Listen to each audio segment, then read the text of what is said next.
Lady Funner, welcome back. 大家好，欢迎回到一周的视频工作室。这一期是2025年的第一期视频。首先祝大家新年快乐。在这一期视频里，让我们来一起探索新西兰夏天的毛利词汇以及神话传说。大家准备好了吗？我们开始吧。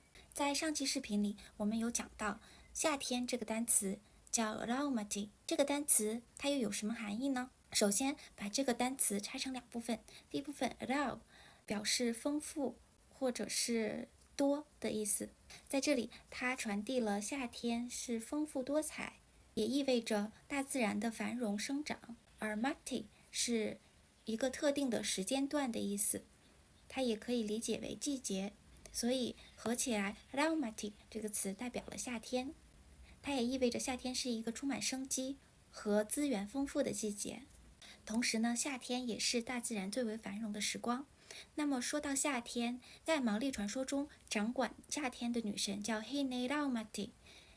在毛利语中 ，Hine 是女性、女生的意思，所以 Hine Raumati 就是夏天的女神。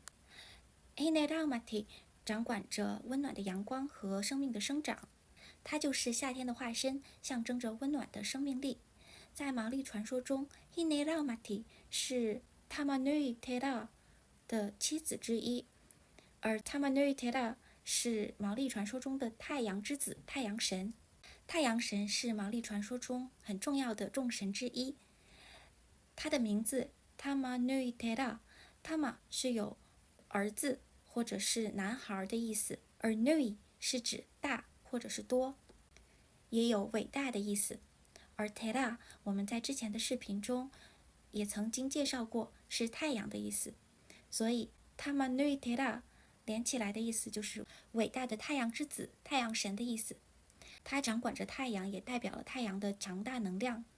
Tamanui Tera 控制着阳光和热量，它为地球带来了生命和温暖。提到生命和温暖，还有一位与夏天相关的神叫 Tanerore。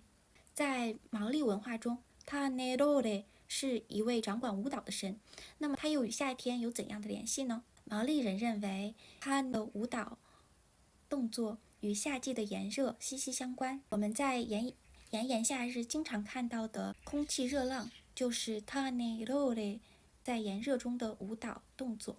舞蹈之神 Tanerore 的名字 Tane 在这里是指男性、男人的意思，而 Rore 在这里是颤动或者是轻微抖动的意思，也可以理解为在空气中因为舞蹈而产生的波动。这就是为什么我们在看到 Haka 和 Kapa Haka 中，人们会有这种抖动的动作。Tanerore 的舞蹈使空气出现轻微的震动，而这也是夏天热浪的象征。今天我们介绍了毛利传说中与夏天有关的神。在新西兰，夏天是一个非常重要的季节，因为它充满着生机、繁荣与生长，也是家庭团聚的很重要的日子。在南半球，人们也在夏季中庆祝新年。再次祝大家新年快乐，祝大家新的一年充满阳光、快乐与温暖。如果你也喜欢今天的视频，别忘了点赞、评论、转发给你的朋友。如果你有任何问题或想法，欢迎在评论区留言告诉我。我们这期视频就到这里啦，我们下期见，卡基杰亚诺。